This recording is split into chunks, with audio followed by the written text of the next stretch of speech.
हरि हरि हरि हरि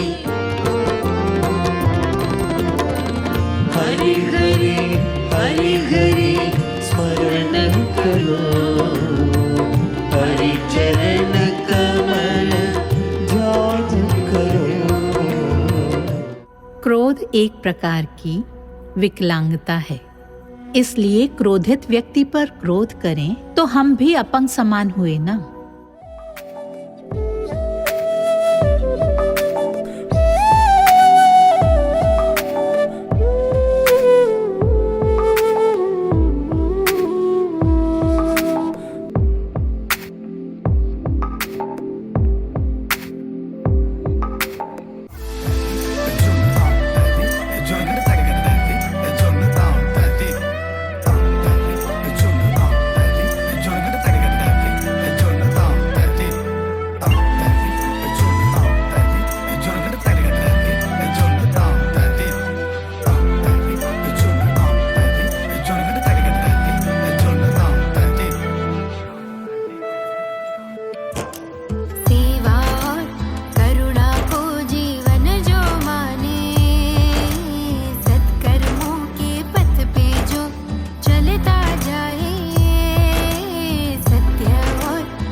कहते हैं कर्म का सिद्धांत बहुत निगूढ़, बड़ा रहस्यपूर्ण है, हमारी आपकी समझ के परे है।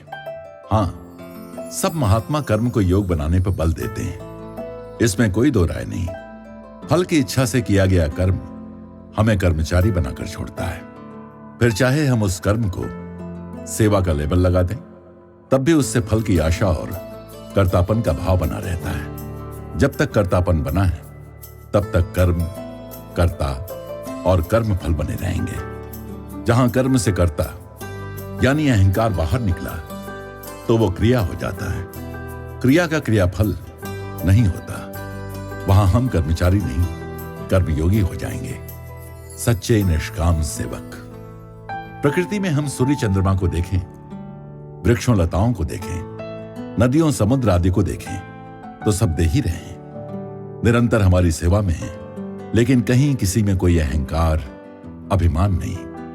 तभी तो सबको समान रूप से सुंदर लगते हैं। श्री रामचरितमानस के सुंदरकांड में हनुमान जी क्यों सुंदर लगते हैं हम सबको? इसीलिए क्योंकि उन्होंने अहंकार को भगवान के श्री चरणों में रखकर दृढ़ संकल्प किया कि राम काजु कीन्हे बिनु मोहि कहां विश्राम। यानी उन्होंने उसे अपना काम नहीं, राम का काम समझा। काम हो जाने पर अपनी शेखी नहीं बघाड़ते रहे, बल्कि राम को ही श्रेय देते हुए बोले, सो सब तव प्रताप रघुराई, नाथ न कछु मोरी प्रभुताई। सेवक में सेवा का, सेवक होने का अभिमान लेश मात्र नहीं होता। अम्मा कहती हैं कि आज समाज को लीडरों की कम, ऐसे सेवकों की आवश्यकता ज्यादा है। प्रेम स्वरूपी और आत्म स्वरूपी आप सभी को नमस्कार। മറ്റുള്ളവരോട് ബന്ധപ്പെടുമ്പോഴും സഹകരിക്കുമ്പോഴും ഒരുപക്ഷെ അവർ നമ്മളെ ദേഷ്യപ്പെടുത്തിയെന്ന് വരാം. വിവേകം വരുമ്പോൾ നമുക്ക് ആ ദേഷ്യം സ്നേഹമാക്കി മാറ്റാൻ പറ്റും. क्रोध एक प्रकार की विकलांगता है। व्हील चेयर में किसी विकलांग को देखें तो सहानुभूति होती है ना।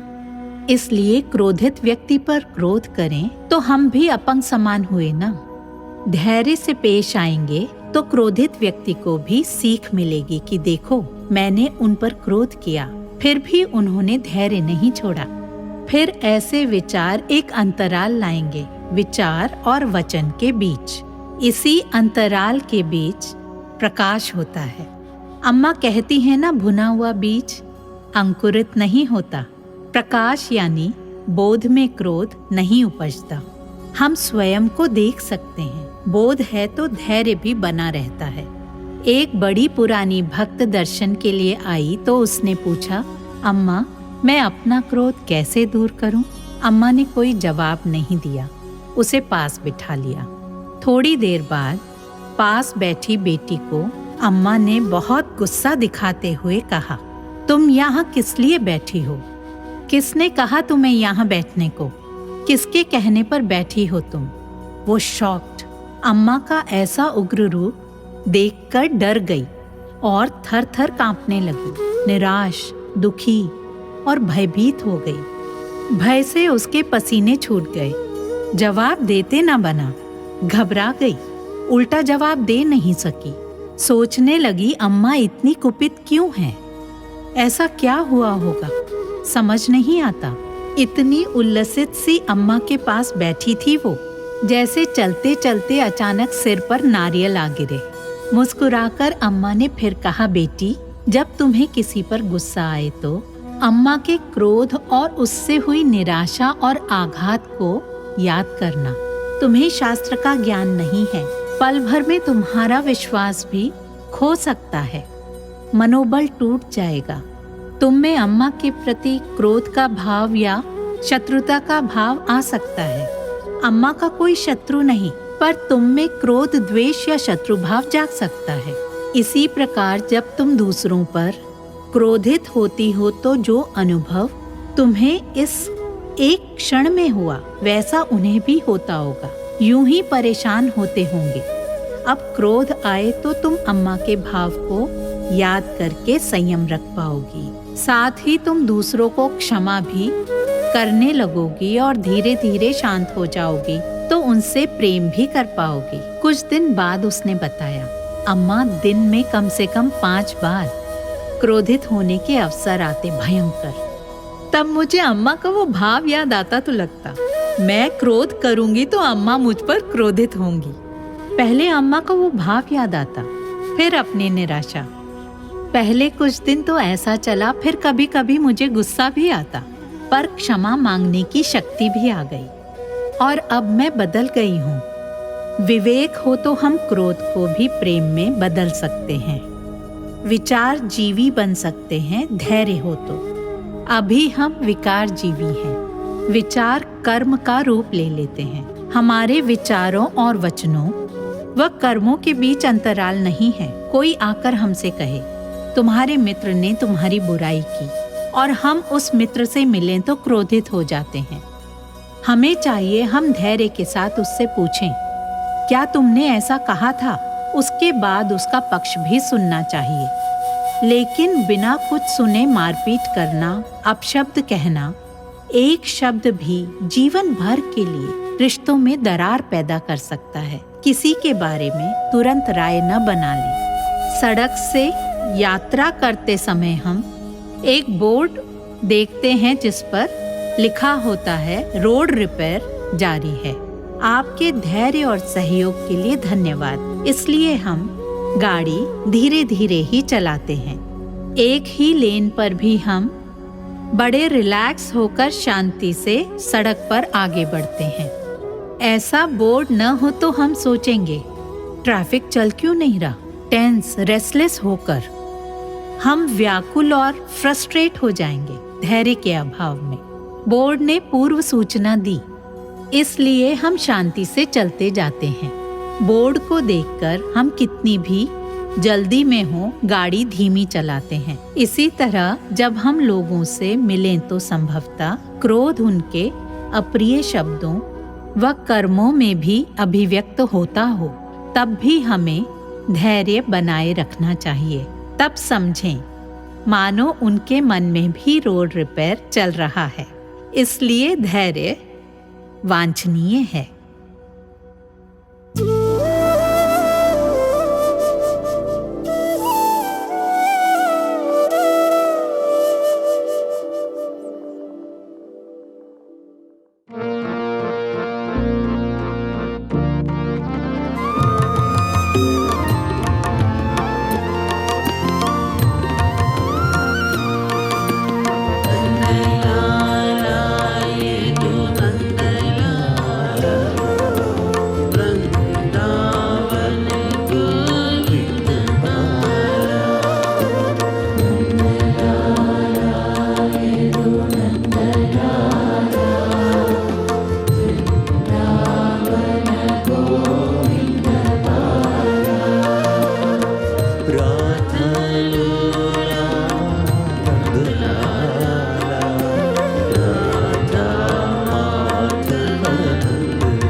डबलिन से अम्मा अपने टूर ग्रुप के साथ नीदरलैंड्स के हॉटन में पहुंची, जो लगभग 1000 किलोमीटर की दूरी पर स्थित था। नीदरलैंड्स न केवल यूरोप का बल्कि विश्व भर में सर्वाधिक सघन जनसंख्या वाला देश है। नीदरलैंड्स का पानी से गहरा संबंध है। इसका उत्तरी समुद्री तट 450 किलोमीटर से भी लंबा है। नीदरलैंड्स 26% समुद्र स्तर से नीचे है। गर्मियों में यहाँ गर्मी और सर्दियों में बर्फबारी हो सकती है। जलवायु के परिवर्तन से सुंदर प्राकृतिक दृश्य देखने को मिलते हैं, जैसे कभी हरे भरे मैदान जिन पर गायें चर रही होती हैं और बादलों से घिरा आकाश। लेकिन साथ ही आपको पहाड़ियां और बालू के टीले भी देखने को मिलेंगे, दलदली भूमि और बंजर भूमि भी, प्राचीन वन और पहाड़ भी।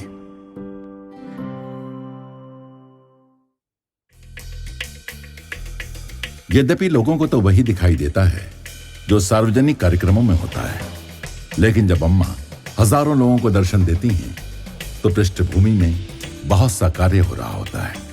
इन कार्यक्रमों के प्रत्येक पक्ष पर अम्मा का ध्यान रहता है, जैसे किस तरह का भोजन हो, कैसे हॉल हो, कार्यक्रमों के समय और व्यवस्था, स्वयं सेवकों और उनके द्वारा किए जाने वाले कार्य।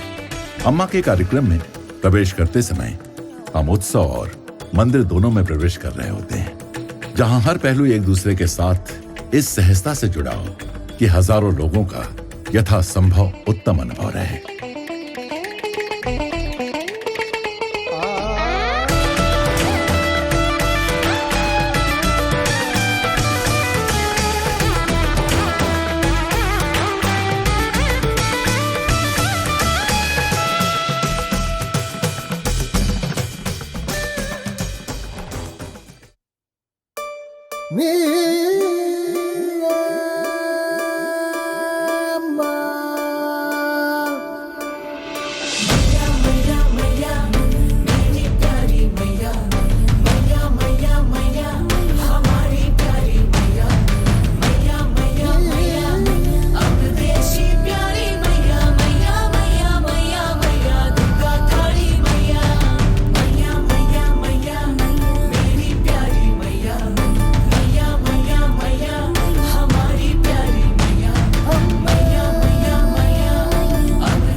मंच पर अम्मा का स्वागत नीदरलैंड्स में पदासीन भारतीय राजदूत श्री वेणु राजमणि और डॉक्टर सरोज थापा ने किया।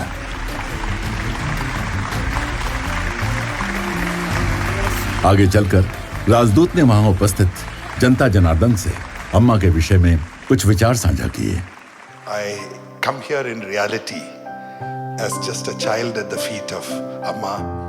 मैं स्वयं को भाग्यशाली समझता हूं, क्योंकि मेरा जन्म भी उसी इलाके में हुआ जहां से अम्मा आती हैं। माताओं का वर्णन करने वाला एक बहुत लोकप्रिय गीत है जो कहता है, मां से बड़ा कोई भगवान है क्या, मां से बड़ा कोई मंदिर होगा क्या।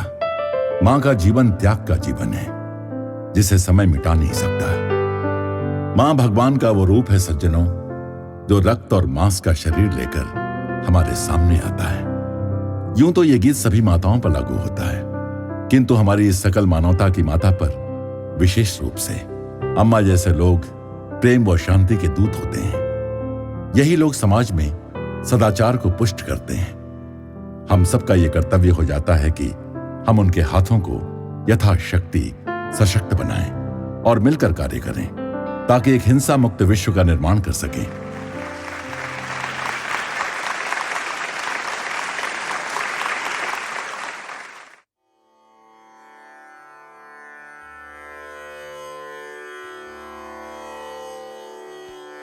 अम्मा के दर्शन में हम लोगों में रूपांतरण की शक्ति और सतत प्रयासरत रहने की शक्ति दोनों का दर्शन करते हैं।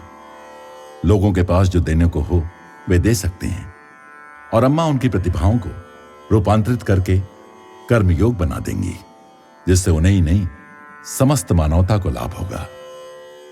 अम्मा अपने बच्चों को ईश्वर के हाथों में निमित्त मात्र बनने का सुअवसर भी दे रही हैं और सामर्थ्य भी। इस उपहार के माध्यम से अम्मा समूचे विश्व का उत्थान कर पा रही हैं। अम्मा जगदोधारिणी मां,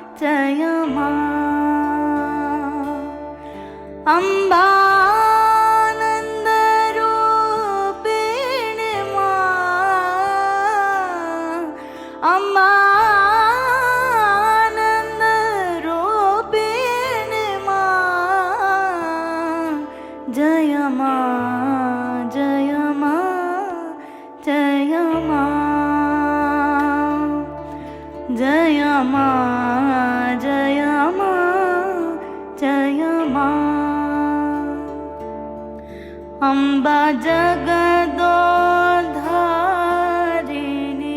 मां, जय मां जय मां जय मां।